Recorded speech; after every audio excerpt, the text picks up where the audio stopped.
할렐루야. 오늘 하나님께서 우리들에게 주시는 생명의 양식은 누가복음 17장 1절과 19절의 말씀을 가지고 신앙의 척도라는 생명의 양식을 우리들에게 주셨습니다. 우리 함께 나누는 귀한 시간 갖도록 하겠습니다.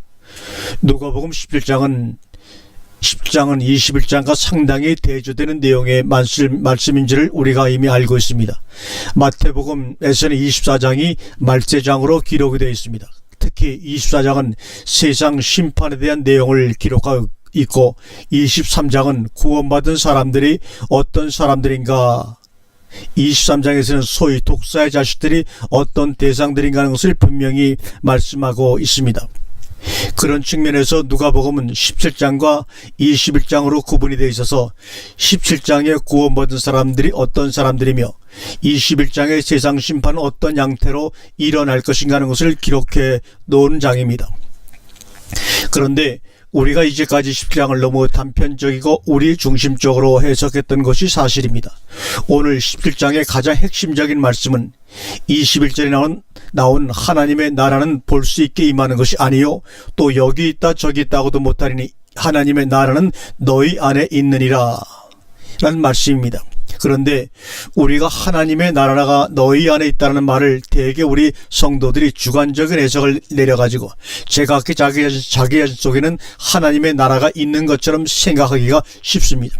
우선은 해석상에 있어서 나는 하나님을 믿는 믿음이 있으니 하나님의 나라는 당연히 내 안에 있다라고 해석할 수가 있습니다. 그리고 나는 아직도 말씀을 사랑하고 말씀 듣기를 좋아하기 때문에 그것 자체가 바로 하나님의 나라가 내 속에 있는 것이 아니냐, 그러면서 하나님의 나라가 자기 속에 있다라고 하는 것을 자기 입장에서 제각각 변명을 합니다.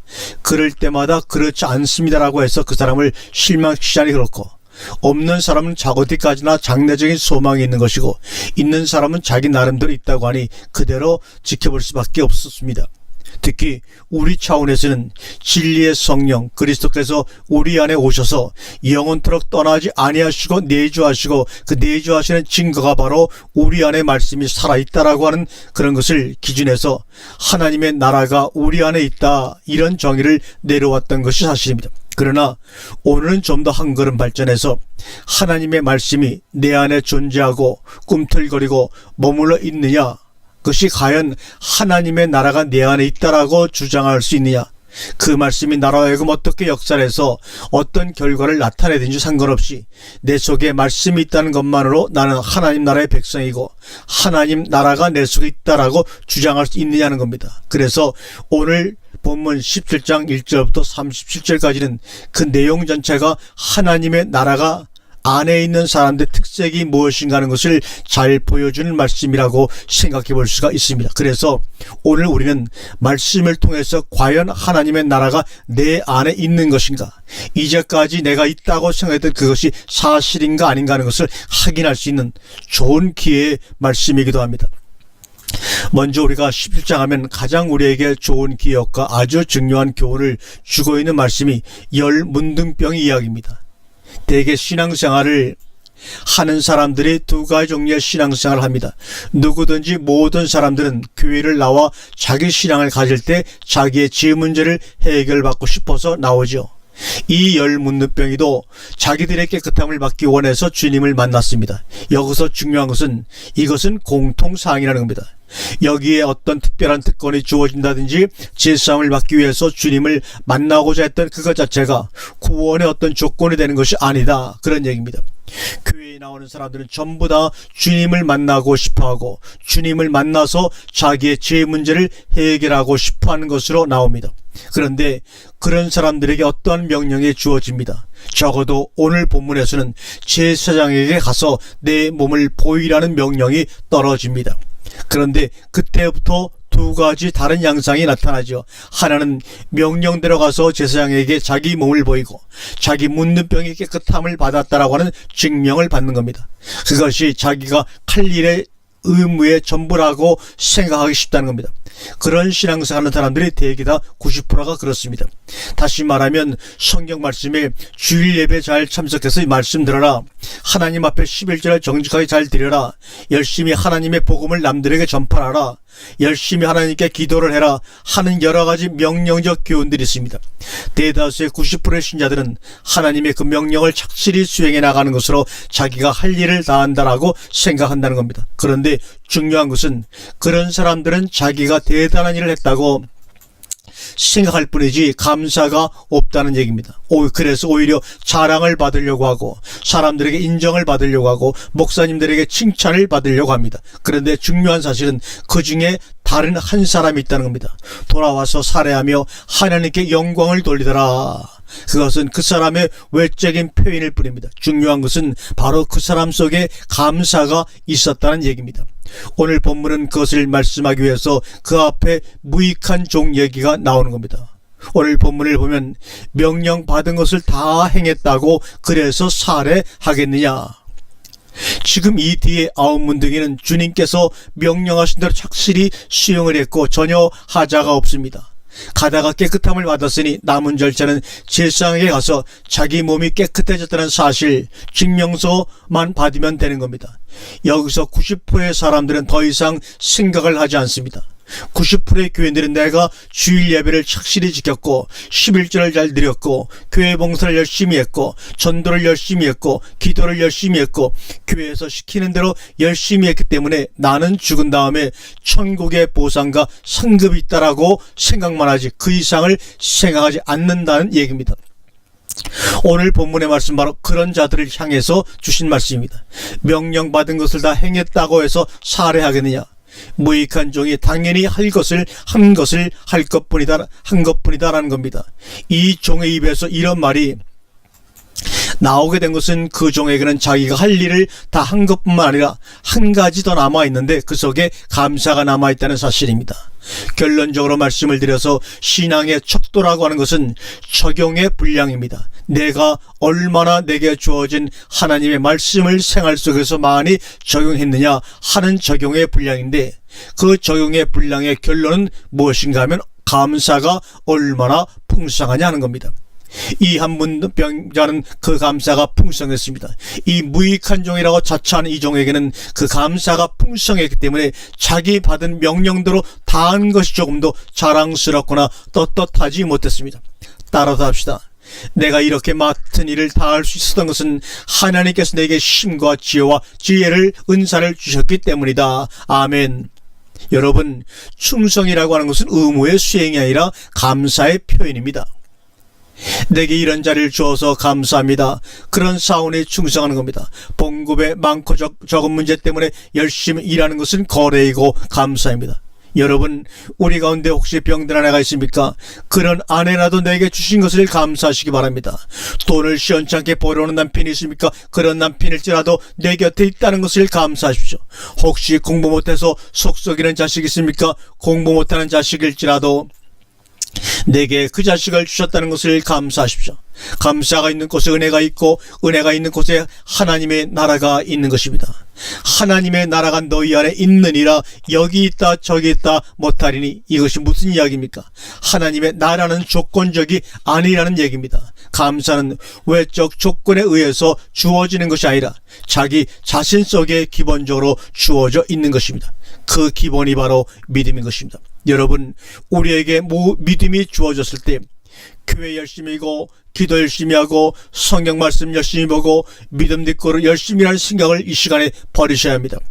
우리에게 하나님의 믿음이 주어지면 그것이 영적 화학작용에서 변하는 것이 바로 감사입니다. 믿음은 하나님께서 내게 주시는 선물이고 감사는 받은 선물에 대한 표현입니다.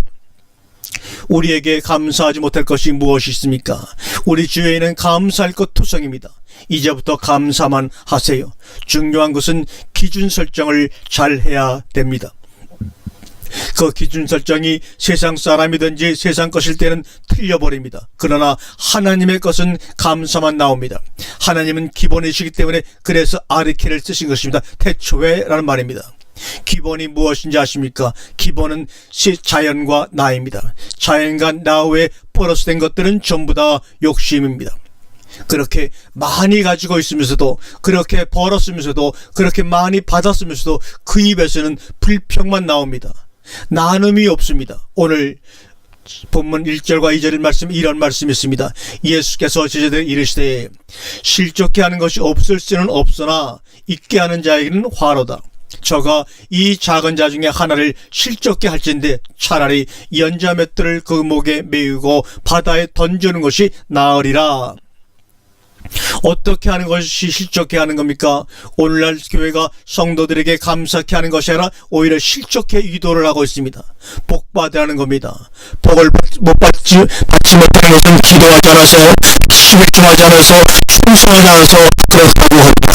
그러면 그 복 받으라는 소리가 세상 복을 받으라는 소리인데, 그러면 세상 복 받으려면 어디 가서 무슨 짓거리를 해야 합니까? 세상에 나가서 사기꾼들이나 부정놈들이라는 짓거리를 해야 합니다. 해야 되고 거짓말을 해야 되고 그렇습니다. 하나님은 우리가 가난해서 통축하시는 것이 아니라 너무 부자여서 걱정하십니다. 중요한 것은 사는 동안에는 그냥 사세요. 그러나 하나님 앞에 가실 때는 정리하고 정리를 향하고 하셔야만 합니다. 실족이 뭡니까? 세상으로 빠지는 것 실족해 하는 겁니다. 연자맷돌이 뭡니까? 세상의 짐이고 멍에입니다. 걸려서 빼도 박을 수도 없는 겁니다. 바다가 영적으로 세상을 말합니다. 연자맷돌을 메고 세상 속에서 빠져서 헤어나오지를 못합니다. 여러분 항상 주변 정리를 하면서 살아야 합니다. 주님 부르실 때 뒤돌아볼 것 없게 깨끗하게 정리를 잘 하셔야 합니다. 실타래 얽히듯이 얽혀가지고 이것 풀면 저 사람이 피해를 보고 저것 풀면 이 사람이 피해를 보게 얽혀 살면 안 됩니다. 그 다음에 무슨 말씀이 나옵니까? 너희는 스스로 조심하라. 만일 내 형제가 죄를 범하거든 경계하고 회개하거든 용서하라. 죄가 뭡니까? 우리 속에 감사가 없으면 대신 차지하고 있는 것은 욕심입니다. 욕심이 잉태한 즉 죄를 낳고 죄가 사망한 즉 장성한 즉 사망을 낳느니라. 우리 속에 감사가 없으면 틀림없이 욕심이 잉태합니다. 왜 감사가 없느냐? 욕심이 차지하고 있어서 그렇습니다. 그러나 욕심이 빠져나가 버리면 감사밖에 없습니다. 욕심이 있으면 감사거리가 감사거리로 눈에 보이지 않습니다. 욕심이 물러나야 내 눈에 비로소 감사거리가 보입니다. 회개라고 하는 것은 자기 속에 욕심이 나가고 감사가 생길 때부터 나오는 것이 회개입니다. 모든 것을 감사하십시오. 이제부터 하루에 12번 감사하세요. 그러면 욕심이 물러갑니다. 욕심으로 죄를 범한 사람이 감사를 깨닫고 와서 내가 감사를 몰라서 죄 지었습니다라고 그러면 용서하라 그런 말입니다. 7번씩 70번이라도 용서하라 그 말입니다. 이제부터는 감사할 것을 찾아 감사하시기 바랍니다. 죄를 범하거든 경계하고 회개하거든 용서하라. 어떻게 경계를 합니까? 욕심 부리는 사람이 있거든 경계하라는 겁니다. 그런데 그러던 사람이 내가 지금까지는 욕심으로 살았는데 하나님께서 이렇게 나를 축복을 주실 줄 몰랐습니다. 내가 그걸 몰라서 잘못했습니다. 이제부터는 감사함으로 살겠습니다. 그러거든 용서하라 이 말입니다. 그런데 그 다음에 뭐라고 나옵니까? 사도들이 주님께 여짜오되 우리에게 믿음을 더하여 주옵소서. 이것이 감사합니까? 욕심입니까? 그럴듯한 질문 같고 좋은 질문 같은데 이들은 지금 구하면서도 구하는 것이 무엇인지를 모르고 구하고 있습니다. 믿음이라고 하는 것은 알파벳이 아닙니다. 더하기 빼기도 아닙니다. 믿음이라는 것은 분량이 아닙니다. 믿음만이 준다고 좋은 것이 아닙니다. 겨자씨만한 믿음이 뭡니까? 기본적인 믿음만 우리에게 있으면 그 믿음이 감사로 싹이 터가지고 한없이 풍성해진다는 것입니다. 씨라고 하는 것은 크다고 해서 좋은 것이 아닙니다. 적어도 그것이 생명을 가지고 있으면 그것이 나중에 풍성해지는 겁니다. 참 믿음과 참 말씀을 우리가 가졌을 때 달라지는 것이 무엇인가 하면 감사가 풍성해진다는 것입니다. 그러면서 예수님이 비유로 하시는 말씀이 이 무익한 종이 마땅히 하여야 할 일을 한 것뿐입니다. 여러분, 우리가 받은 것만도 하나님 앞에 다 못 갖고 갑니다. 우리는 너무 염치가 없는 것 아닙니까? 좀 갖고서 뭐를 달라고 해도 되는데 지는 갚지도 않고 그저 달라고만 합니다. 아무리 하나님이라고 해서 그냥 막 줍니까? 갚는 것이 뭡니까? 있는 것을 퍼내는 겁니다. 그릇을 비우라는 얘기입니다. 내 있는 것을 다 팔아 가난한 자에게 주라. 그리하면 하늘에서 보화가 있으리라. 우리 믿는 사람들이 변화된다라고 하는 것이 무엇인지 아십니까? 세상 것이 하나님의 나라 것으로 바뀌어 가는 겁니다. 옛날에는 세상 재물이 그렇게 좋았는데 이제는 그것이 자꾸 줄어들고 하나님의 나라의 것이 좋아지는 겁니다. 그게 바로 참된 변화입니다. 그러나 하나님의 것 받으려면 어떻게 해야 합니까? 세상의 것을 비워야 합니다. 세상 것 비우는 방법은 감사하면 됩니다. 감사하기 시작하면 내가 세상 것이 너무나 많구나 하는 것을 느끼기 시작합니다. 감사하면 반드시 변화됩니다. 하나님은 감사할 줄 아는 자에게 더 좋은 것을 주실까요? 나쁜 것을 주실까요? 당연히 더 좋은 것을 주십니다. 이제는 감당할 줄 아는 자가 되었구나. 감사할 줄 아는 자가 되었구나. 내가 이제 귀한 것이 무엇인가를 아는 자가 되었구나. 감사할 줄 아는 사람이 남을 섬깁니다. 왜 그런지 아십니까? 여기 나오는 무익한 종처럼 기본은 받았다는 말이죠. 기본은 받았으니 나머지는 봉사하자 이 말입니다. 가서 제사장에게 내 몸을 보이라. 그것은 누구나 하는 것입니다. 돌아와서 감사가 있어야 합니다. 감사는 표현입니다. 내가 여기서 받은 은혜의 표현입니다. 감사하세요. 왜냐하면 여러분 자신을 위해서입니다. 감사하는 자에게 하나님은 반드시 주십니다. 저는 여러분들이 하나님께로부터 받은 것 가지고 살기를 원하는 사람입니다. 하나님은 우리에게 은혜 주시고 받은 은혜를 우리가 어떻게 하는지를 지금도 지켜보고 계십니다. 오늘 본문의 20절과 21절입니다. 바리새인들이 하나님의 나라가 어느 때 임하나이까 묻거늘 예수께서 대답해 가라사대 하나님의 나라는 볼 수 있게 임하는 것이 아니요 또 여기 있다 저기 있다고도 못하니 하나님의 나라는 너희 안에 있느니라. 그러면 볼 수 있게 임하는 것은 무엇입니까? 조건이고 사항입니다. 하나님의 나라는 그런 모습으로 오는 것이 아닙니다. 하나님의 나라는 의와 희락과 평강입니다. 하나님의 나라는 먹고 마시는 나라가 아닙니다. 그러시면서 하시는 말씀이 뭡니까? 오늘 보면 누가복음 17장 26절부터 30절에 나옵니다. 노아의 때 된 것 같이 인자의 때도 그러하리라. 노아가 방주에 들어간 날까지 사람들이 먹고 마시고 장가들고 시집가들이 홍수가 나서 저희를 다 멸하였으며 또 롯의 때와 같으니 사람들이 먹고 마시고 사고 팔고 심고 집을 짓더니 롯이 소돔에 나가던 날에 하늘로서 불과 유황이 비오듯 하여 저희를 멸하였느니라. 인자의 나타나는 날에도 이러하리라. 물어봅시다.